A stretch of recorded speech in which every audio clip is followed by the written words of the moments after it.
اعوذ باللہ من الشیطان الرجیم بسم اللہ الرحمن الرحیم ان اللہ ربی عیسیٰ علیہ السلام نے کہا کہ بے شک میرا رب اللہ ہے وربکم اور تمہارا پروردگار تمہارا رب بھی اللہ ہے فاعبدوہ پس تم اسی کی ہی عبادت کرو ھذا صراط مستقیم یہی سیدھی راہ ہے یہی سیدھا راستہ ہے فلما احس پس جب محسوس کیا عیسیٰ علیہ السلام نے منہم الکفر ان بنی اسرائیلیوں سے کفر کو تو قال اعلان کیا کہا من انصاری الی اللہ کون میری مدد کرنے والا ہے اللہ کی راہ میں قال الحواریون حواریوں نے کہا کہ نحن انصار اللہ ہم اللہ کے مددگار ہیں آمنا باللہ ہم اللہ پر ایمان لائے ہیں وشہد اور اے عیسیٰ علیہ السلام آپ بھی گواہ بن جائیے بِأَنَّا مسلمون بے شک ہم فرما برداری کرنے والے ہیں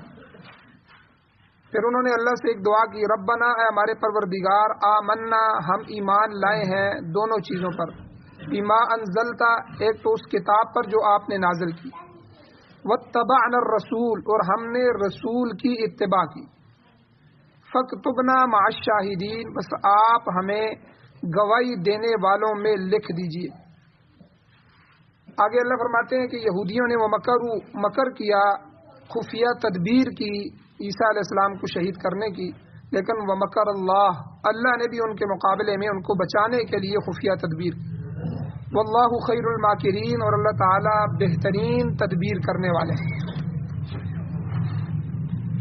سورہ آل عمران کی 51, 52, 53 اور 54 نمبر آیت آپ کے سامنے تلاوت ہوئی ہے اور آپ نے ترجمہ سنا درس کا پہلا حصہ کل گزر چکا ہے آج اس کے درس کا دوسرا حصہ ہے پچھلے درس کا خلاصہ یہ ہے کہ یہاں اللہ تعالیٰ نے سب سے پہلے عیسیٰ علیہ السلام کی زبان سے ایک بنیادی عقیدہ جو ہر دور میں ہر امت کے لیے ہر نبی لے کے آیا اس کا اظہار کروایا اس عقیدے کو کہلوایا ان اللہ ربی وربکم فاعبدوہ یہ بنیادی عقیدہ ہے کہ میرا رب اور تمہارا رب اللہ ہے عقیدہ توحید اللہ کے سوا کوئی رب نہیں اللہ کے سوا کوئی حاجت روا نہیں اللہ کے سوا کوئی مشکل کشا نہیں اللہ کے سوا کوئی زار نہیں نقصان دینے والا اللہ کی ذات کے علاوہ کوئی نافع نہیں نفع دینے والا عزتوں اور ذلتوں کی مالک اللہ کی ذات تو یہ سارا ان اللہ ربی و ربکم کے اندر آتا ہے میرا تمہارا پروردگار وہ اللہ ہے اور یہاں ایک چیز بیان ہوئی تھی کہ انسان کا ایک ظاہر ہوتا ہے جو ہمیں نظر آ رہا ہوتا ہے ہاتھ پاؤں یہ وہ اور ایک باطن ہوتا ہے اس کے اندر کیا چل رہا ہے اس کے دل میں کیا چل رہا ہے وہ دماغ سے کیا سوچ رہا ہے تو یہاں دونوں چیزیں اللہ نے بیان فرمائی کہ باطن کا عقیدہ درست ہو اور ظاہر کا عمل درست ہو دونوں برابر ہو جو چیز باطن میں پہلے عقیدہ توحید کو بٹھاؤ پھر دوسری چیز فرمائی فاعبدوہ جب یہ عقیدہ بیٹھ جائے تو پھر عبادتیں جو ظاہر سے نکلیں گی وہ ساری کی ساری عبادتیں بھی اسی کے لیے کرو تو ظاہر اور باطن مومن کا یکساں ہو ایک جیسا ہو اگر ظاہر اور باطن میں یگانگت نہیں ہوگی اتفاق نہیں ہوگا بلکہ مخالفت ہوگی تو اسلام اسے منافقت کہتا ہے یہ منافق کا دل ہوتا ہے کہ اندر سے حضور کا دشمن ہے سامنے سے جی حضور کر رہا ہے تو یہ جب ایمان والا ہے تو ایمان والے کا ظاہر اور باطن ایک ہوگا اندر بھی عقیدہ توحید ہوگا اور ظاہر سے جو اعمال نکلیں گے وہ بھی بتائیں گے کہ یہ عقیدہ توحید والا ہے تو اس لیے یہاں امام بیضاوی رحمۃ اللہ علیہ نے فرمایا کہ اللہ تعالیٰ نے قوت علمیہ قوت عملیہ دو قوتیں اللہ نے دی ہے علم کی قوت جو اندر محفوظ ہوتی ہے دل اور دماغ میں اور عمل کی قوت جو جوارح اور اعضاء سے نکلتی ہے انسان کے ظاہر سے یہ دونوں قوتیں ایک جیسی ہوں گی تو اللہ نے فرمایا ھذا صراط مستقیم یہ سیدھا راستہ بن جائے گا تو یہاں عیسیٰ علیہ السلام کے ذریعے گویا کہ عیسائیوں کا رد کیا جنہوں نے اللہ کے بندے کو اللہ بنا دیا خدا بنا دیا عیسیٰ علیہ السلام کو خدا کا بیٹا بنا دیا تو گویا کہ عیسیٰ علیہ السلام کے اس جملے سے خود عیسائیوں کا بھی رد ہو رہا ہے اور دوسری بات حواریوں کے متعلق بیان ہوئی تھی کہ یہ حواری کون ہے. عیسیٰ علیہ السلام نے جب اعلان کیا کہ میرے مددگار کون ہے تو یہ حواری جو تھے یہ ان کے مددگار بنے. یہ کتنے تھے؟ کل بیان ہوا تھا کہ یہ دھوبی گھاٹ میں دھوبی تھے، کپڑے دھوتے تھے. وہاں جا کر عیسیٰ علیہ السلام نے ان کو دعوت دی تو یہ ان کی دعوت پر ایمان لے آئے. تو یہ عیسیٰ علیہ السلام کے حواری کہلائے اور ان کو وہ تبلیغ کے لیے بھیجتے تھے جہاں بھیجنا ہوتا. تو یہ مخلص قسم کے لوگ تھے. اور یہ حدیث بھی میں نے بیان فرمائی تھی کہ حضور صلی اللہ علیہ وسلم نے حدیث میں فرمایا کہ ہر نبی کا ایک حواری ہوتا ہے، مخلص ساتھی ہوتا ہے. میرا حواری زبیر. اور اسی طرح آخری 2 آیتیں میں جو آج کا درس ہے تو حواریوں نے اپنے دعوے کی تائید میں، دعویٰ ان کا کیا تھا؟ نحن انصار اللہ. جب عیسیٰ علیہ السلام نے پوچھا کون میرا مدد کرے گا، من انصاری الی اللہ، اللہ کے معاملے میں اللہ کے دین کے لیے کون میرا مددگار ہوگا، تو انہوں نے دعویٰ کیا کہ نحن انصار اللہ، ہم اللہ کے مددگار ہوں گے. یہ ایک دعویٰ تھا. اس کی تائید میں انہوں نے آگے جو جملے کہے اللہ نے قرآن میں ان کو بھی نقل کیا. انہوں نے کہا کہ آمنا باللہ، سب سے پہلی بات کہ ہم اللہ تعالیٰ کی وحدانیت پر ایمان لائے. اور وشہد، وقت کے پیغمبر کو گواہ بنایا اپنے ایمان پر کہ آپ گواہ بن جائیں کہ بھی انا مسلمون، بے شک ہم فرما برداروں میں سے ہیں. اے عیسیٰ علیہ السلام، ہم آپ کے جو حواری ہیں آپ کے نافرمان نہیں ہیں، آپ کی فرما برداری کرنے والے.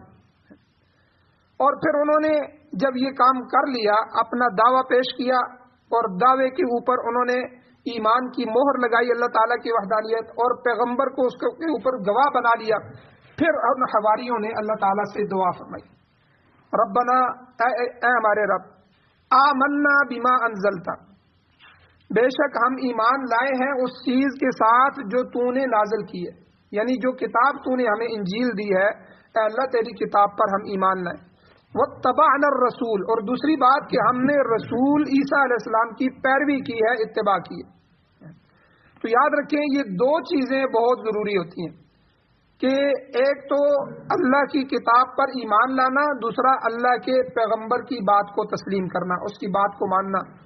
تو ہمارے دین میں قرآن و سنت اس کا نام ہے.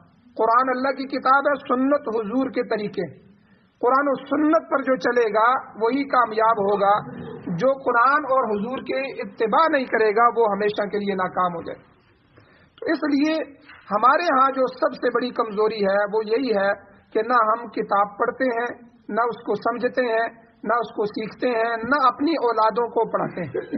یعنی کتاب کے معاملے میں ہماری یہ حالت ہے کہ دیکھ کے ناظرہ، حالانکہ ناظرہ اس لیے پڑھا جاتا ہے تاکہ آگے اس کی تفسیر سیکھی جائے کہ اللہ ہم سے کیا کہہ رہے ہیں.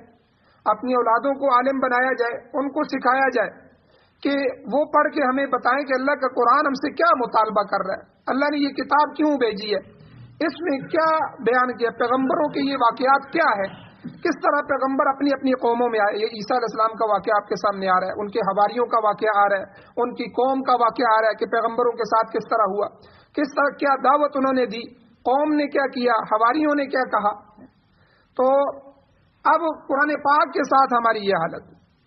اب تو تلاوت کے لیے بھی امت کے پاس وقت نہیں ہے. پہلے پھر تلاوت کر لیتے تھے، ٹوٹی پھوٹی کر لیتے تھے، تو اب تو تلاوت کے لیے بھی وقت نہیں ہے. حالانکہ قرآن مجید یاد رکھیں آیا ہے کہ ربنا آمنا بما انزلتا، اے اللہ جو تو نے نازل کی ہے کتاب اس پر ہم ایمان لائیں. ایمان اسی وقت ہوگا جب پتہ چلے گا اس میں کیا ہے. یا اللہ یہ بھی آپ نے سچ فرمایا، یہ بھی آپ نے سچ فرمایا، یہ پیغمبر بھی آپ کے سچ تھے، یہ جو قیامت کے بارے میں آپ بتا رہے ہیں قرآن میں یہ بھی سچ فرمایا. یعنی جو موضوع اللہ کہیں گے سمجھیں گے تو پتہ چلے گا کہ اللہ کیا کہہ رہے ہیں، تو تب ایمان مکمل ہوگا. اور دوسری بات واتبعنا الرسول، اے اللہ خالی ہم کتاب کو نہیں مانتے بلکہ یہ جو آپ کا رسول کر کے دکھاتا ہے اس کے پیچھے چلنے والے. اتباع پیچھے چلنے والے کو کہتے ہیں، پیروی کرنے والے. اس کے قدم پر قدم رکھ کے ہم جا رہے ہیں، ایک قدم بھی اپنی مرضی سے ادھر ادھر نہیں رکھیں. تو اتباع رسول میں ہماری کیا حالت ہے ہم دیکھ لیں. اللہ کے نبی کی محبت میں ہم داڑھی رکھنے کے لیے تیار نہیں ہیں. میں نوجوانوں کی بات نہیں کر رہا، میں بوڑھے آدمیوں کی بات کر رہا ہوں جو موت کے قریب پہنچ چکے ہیں، جن کے پاؤں قبر میں ہیں. یعنی اتباع رسول یہ ہے ہماری، رسول اللہ سے محبت کی یہ حالت ہے کہ انہی چہروں پر ہم راضی ہیں اور انہی چہروں پر جی رہے ہیں اور انہی پر مر جاتے ہیں. تو یہ اتباع رسول. حالانکہ اتباع رسول یہ ہے کہ اے اللہ کے نبی آپ کی سیرت کو پڑھیں گے، آپ کی صورت کو دیکھیں گے، آپ کی معاشرت کو دیکھیں گے، آپ کی غمی شادی کو دیکھیں گے. جیسے جیسے آپ کے معاملات ہوئے ایسے ایسے معاملات ہم بھی کرتے رہیں گے، آپ کے قدم کے اوپر قدم رکھ کے چلتے رہیں گے، آپ کی پیروی کریں گے. تو بہرحال حواری جو تھے انہوں نے یہ دونوں باتیں پہلے اللہ کو کہیں کہ اے اللہ ہم بے ایمان نہیں ہیں، جو آپ نے کتاب تورات ہم پر، انجیل ہم پر نازل کی ہے، اے اللہ ہم اس پر ایمان رکھتے ہیں. جو پیغمبر عیسیٰ علیہ السلام ہمارے اوپر آپ نے بھیجا ہے ہم واتبعنا الرسول اس کی پیروی کرنے والے ہیں. اچھا اللہ جب یہ دونوں چیزیں ہم کر رہے ہیں تو پھر آپ کیا کیجئے، فاکتبنا مع الشاہدین، اے اللہ ہمیں گواہی دینے والوں میں سے لکھ دیجئے. یعنی ایک عجیب چیز ہے، آپ اندازہ لگائیں گویا کہ کتاب و سنت کے ساتھ اپنا تعلق پکا اور محکم کرنے کے بعد اللہ تعالیٰ کے ہاں اپنے ایمان کی رجسٹری کرا رہے ہیں. جس طرح ہم زمین کی رجسٹری کراتے ہیں، پکی بات ہو جاتی ہے، تو اللہ کے ساتھ ایمان اور اللہ کی کتاب پر ایمان، اللہ کے رسول کی اتباع، اس تعلق کو اللہ کے سامنے پختگی سے رکھ کر دعا میں اللہ کو کہہ رہے ہیں کہ آپ ہمیں شاہدین میں لکھ دیجئے، آپ ہمیں گواہی دینے والوں میں سے لکھ دیجئے. گویا کہ ایمان کی رجسٹری کروا رہے ہیں تاکہ قیامت کے دن اپنے ایمان کا پورا پورا بدلہ پا سکے. اچھا یہ آپ نے ایک نقشہ پڑھا ہے حضرت عیسیٰ علیہ السلام کے حواریوں کا، کتنا بہترین حواری تھے، کتنے بہترین ان کے دوست تھے، صحابی ماننے والے، یہ 12-14 آدمی جو بھی تھے. لیکن عیسائیوں نے اپنی کتاب، عجیب بات دیکھیں، اپنی کتاب انجیل میں، قرآن تو ان کا یہ نقشہ کھینچ رہا ہے کہ وہ نیک لوگ تھے، اللہ کے جو ہے توحید کے متوالے تھے، اللہ کے پیغمبر کی بات کو ماننے والے تھے، اللہ سے دعائیں کرنے والے تھے. قرآن ان کا یہ نقشہ کھینچ رہا ہے. لیکن انجیل میں ان کے جو حواریوں کا جو نقشہ کھینچا گیا وہ بالکل معکوس ہے، الٹ ہے. تو اس سے تو حواریوں کا ایمان بھی ثابت نہیں ہوتا. انجیل سے ایسا پتہ لگتا ہے کہ وہ ایمان والے ہی نہیں تھے. اچھا یہ قصور کس طرح تھا؟ حواریوں کا قصور تھا یا عیسائیوں کا قصور تھا یا کسی اور کا؟ یہ حواریوں کا بھی قصور نہیں ہے، وہ تو ہے ایمان والے تھے، قرآن نے گواہی دے دی کہ عیسیٰ علیہ السلام کے ماننے والے مخلص تھے. اور یہ عیسائیوں کا بھی قصور نہیں ہے، یہ یہودیوں کا قصور ہے جن کے ہاتھ میں تورات اور انجیل رہی. یہودی یہ ایک ایسی بدبخت قوم ہے اور انہوں نے ان دونوں کتابوں میں تحریف کی. تورات کو بھی بدل دیا، اپنی کتاب جو موسیٰ علیہ السلام کی یہودیوں پر اتری تھی اس کتاب کو بھی رد و بدل تحریف کر کے رکھ دیا، اس کے احکامات بدل کے رکھ دیے. اور اسی طرح انجیل کے اندر بھی وہ داخل ہوئے تو انجیل کو بھی بدل کے رکھ دیا. ایک یہودی تھا، وہ عیسیٰ علیہ السلام کے تقریباً 1 صدی یا 2 صدی بعد وہ عیسائی بنا. اس نے کہا کہ مجھے خواب میں عیسیٰ علیہ السلام نے کہا اور دعوت دی اور میں عیسائی بنتا ہوں. عیسائیوں نے اس کی بڑی قدر کی کہ چلو یار یہودی بڑا عالم ہے تو عیسائی بن رہا ہے. لیکن یہ اتنے بدبخت ہوتے ہیں کہ اس نے عیسائی بن کے آہستہ آہستہ ان کی کتابوں کو بدلنا شروع کیا. یہ عیسیٰ علیہ السلام کے جو خدا کا بیٹا یہ جو عقیدہ ہے یہ پہلے نہیں تھا عیسائیوں کا، یہ 250-300 سال بعد یہ ایجاد ہے. تو بہرحال خود عیسائی پادریوں کا بیان ہے، وہ کہتے ہیں کہ انجیل میں 3000 غلطیاں موجود ہیں. یہ عیسائی پادری خود ان کا اقرار ہے. تو تحریف شدہ تو جو ہے انجیل ان کے پاس موجود ہے. اچھا اللہ جل شانہ نے قرآن مجید کی حفاظت فرمائی. اللہ نے فرمایا انا نحن نزلنا الذکر وانا له لحافظون، قرآن کو ہم نے نازل کیا ہے اور ہم ہی اس کی حفاظت کریں گے. یہ اس میں تحریف نہیں کر سکیں گے. اب مسلمانوں میں ایک طبقہ پیدا ہوا، شروع سے پیدا ہو گیا، شیعہ کا، روافض کا. یہ عبداللہ ابن سبا کی اولاد ہے. عبداللہ ابن سبا یہ یہودی تھا اور یہ حضرت عثمان رضی اللہ تعالیٰ عنہ کے زمانے میں مسلمان بن کر ادھر آیا اور دراصل یہ یہودی تھا. اس نے بہت سے عقیدے گڑھے اور اہل بیت کو صحابہ سے الگ کرنے کی کوشش کی اور اس طرح ان کو الگ کیا کہ جس طرح ان کا صحابہ سے تعلق ہی نہیں ہے، صحابہ کا اہل بیت سے تعلق ہی نہیں ہے. پھر وہ عقائد گھڑے گئے حضرت حسن حسین اہل بیت ان کے بارے میں، اور غلط عقائد سے گھڑے گئے. ان میں سے ایک عقیدہ تحریف قرآن کا بھی ہے.